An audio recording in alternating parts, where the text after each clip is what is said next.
Welcome to AP World History Modern Topic 6.6 Causes of Migration, the essential question. How did environmental and economic factors contribute to patterns of migration between 1750 and 1900? My question for you is this: why did your family come to Detroit? Okay, the big picture for 6.6, an increasingly global economy characterized by economic imperialism and the availability of different modes of transportation promoted a new era in migrations. As industrialization grew, populations moved to urban centers. Some workers who left their homelands, such as the Lebanese merchants in the U.S. or the Italian laborers in Argentina, could travel back to their native country for visits or to retire. Others, like the Irish, chose a permanent resettlement as relief from economic and political difficulties. Other movements or people were coerced. To meet the demands for workers, coerced and semi-coerced migration of people resulted in slavery, indentured servitude, and convict labor. Topic number 1, migration through labor systems. What's the big idea? The desire for low-wage labor was linked to the exploitation of natural resources in the system of economic imperialism. I got 19 takeaways for you.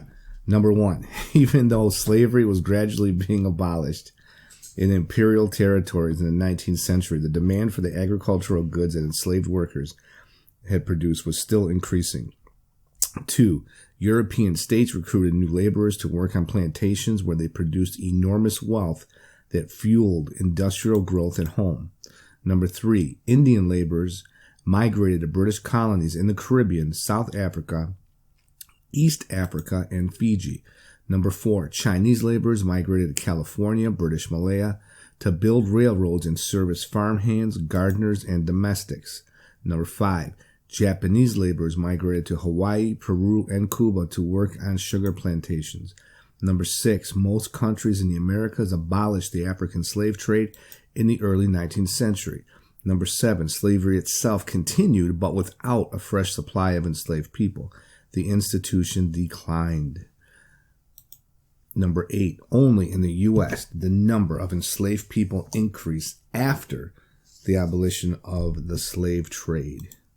Number 9, the last countries to abolish slavery in the Americas were the U.S. in 1865, Cuba in 1886, and Brazil in 1888. Number 10, in spite of prohibitions, Africans continued enslaving one another well into the 20th century. 11, as slavery was being abolished, labor was still desired, so imperial countries turned to other forms of coerced labor. Number 12, people who worked for a set number of years before becoming free were indentured servants. Indentured servants worked off their debt and or covered transportation costs from their home country. Many Chinese and Indian workers were an early substitute for the slave trade. Number 15, in the late 1700s, Great Britain established a penal colony in Australia after losing its original one in Georgia as a result of the American Revolution. The British government shipped convicts from England, Scotland, and Ireland, as well as British colonies such as India, to Australia. Convicts worked until they earned their freedom after so many years of service. This is kind of funny. By 1850, the British government ended the practice largely because Australia wasn't that much of a punishment. It's actually a very beautiful country, so it wasn't bad enough. 19, the French also had penal colonies in Africa. Topic number 2, migration in the face of challenges. See the map to the right. Big idea. The word diaspora is often applied to mass emigrations from a country or region that may take place over a period of many years. The African slave trade was responsible for one of the biggest diasporas in history. The involuntary emigration of millions of people between the 16th and 19th centuries. Most diasporas, however, were the result of poverty, political conditions, or famine. I got 6 takeaways for you on subtopic A, India. Number 1, in India, poverty was the principal reason that drove Indians to leave the subcontinent. Number 2, in 1833, the British began sending Indians to Mauritius as indentured laborers to replace slaves on the sugar plantations. I'm sure I mispronounced that. Number 3, most Indian laborers signed 5-year contracts. Number 4, Many renewed their contracts and many decided to stay permanently, accepting a piece of land or a lump sum rather than their passage back to India. Number 5, over 1.5 million Indians were shipped to colonies in Asia, Africa, the Caribbean, and Oceania before Britain abolished the indentured system in 1916.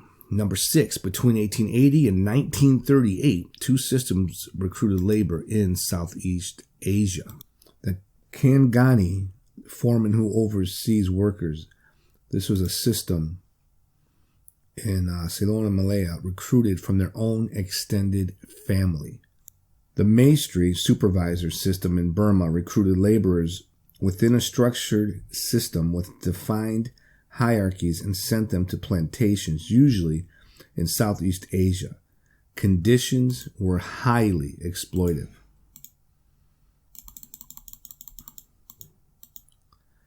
Subtopic B, China. Number 1. The Chinese diaspora did not begin in earnest until the middle of the 19th century with the gold rushes in California, South Australia, and Western Canada. Beginning in the late 18th century, a population explosion in coastal cities and contacts through foreign trade led large numbers of Chinese to emigrate to Southeast Asia. Most of them were illiterate, landless peasants looking for opportunities abroad. However, most of the Chinese did not arrive in Southeast Asia until the mid-19th century, after the First Opium War made it easier for them to leave. Number 3, many people left as a result of the poverty and disorder brought on by the Taiping Rebellion. That's from 1850 to 1864. Make sure you have a decent understanding of the Taiping Rebellion. This wasn't in our text, but I just want to give you like kind of a decent idea. The Taiping Rebellion is a revolt against the Qing dynasty in China. It was fought with religious conviction over regional economic conditions and lasting from 1850 to 1864.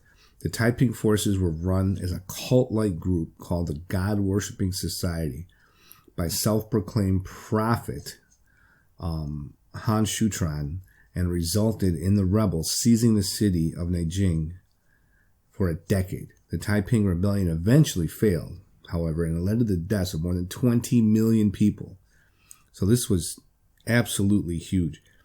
And this guy, Han Shutran, just, in case you ever need this for a DBQ, this dude said God spoke to him in a dream, and he informed him that he was his son, and he's the brother of Jesus.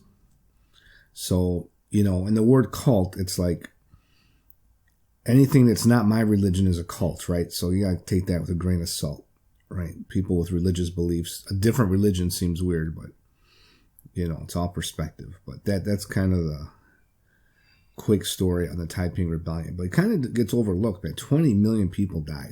It was a pretty big event. All right, subtopic C, Ireland. People emigrated from Ireland for many reasons. Some left for political reasons. Number 2, Britain abolished the Irish Parliament in 1801 when Ireland became part of the United Kingdom of Great Britain. 3, Roman Catholics and Protestant dissenters faced religious discrimination from their British rulers. Number 4, evictions of tenant farmers increased after the 1846 repeal of the Corn Laws, which had regulated the import and export of grain. During the Great Famine, 1845 to 1849, that destroyed the potato crop for 4 years. As many as 3 million people emigrated from Ireland. Most went to the U.S., but many others went to England, Scotland, Canada, or Australia. Subtopic D, Italy. The first wave of Italian immigration began with the unification of Italy in 1861 and continued until 1900. More than 7 million people left Italy during those 4 decades. The main reason for the Italian diaspora was poverty. Topic number 3, migration to settler colonies. What's the big idea? Large numbers of British citizens lived in all the colonies of the British Empire. Most who moved about permanently went to settler colonies, such as Canada, South Africa, Australia, or New Zealand. Those who went to other colonies, such as India, Malaya, or Kenya, usually did so with no intention of staying permanently. Many went as officers or soldiers in the British Army, as government officials in the colonial service, or as managers or plantations or other colonial enterprises. I got 9 takeaways for you. Engineers and geologists migrated to South Asia and Africa. British engineers were so numerous in the colonies that they formed a type of diaspora. Number 3, together people from Europe and the colonies collaborated on both public works and private industrial projects. During the 19th century, Argentina was part of Britain's informal empire. Unlike the people who emigrated to make a new life for themselves, the British who settled in Argentina during the 19th century were not trying to escape poverty or persecution. They were professionals that helped build an infrastructure and imported luxuries for a growing Argentine middle class. Before 1868, Japan was closed to the rest of the world. However, by 1893, the Japanese government had decided that Japan should acquire an overseas empire and establish the Colonization Society. Its aim was to export Japan's surplus population as well as commercial goods. Topic number 4, migration, transportation, and urbanization. What's the big idea? Improvements in transportation technology allowed some who migrated for work reasons to return to their home societies, either for a period of time or permanently. I got 2 takeaways for you.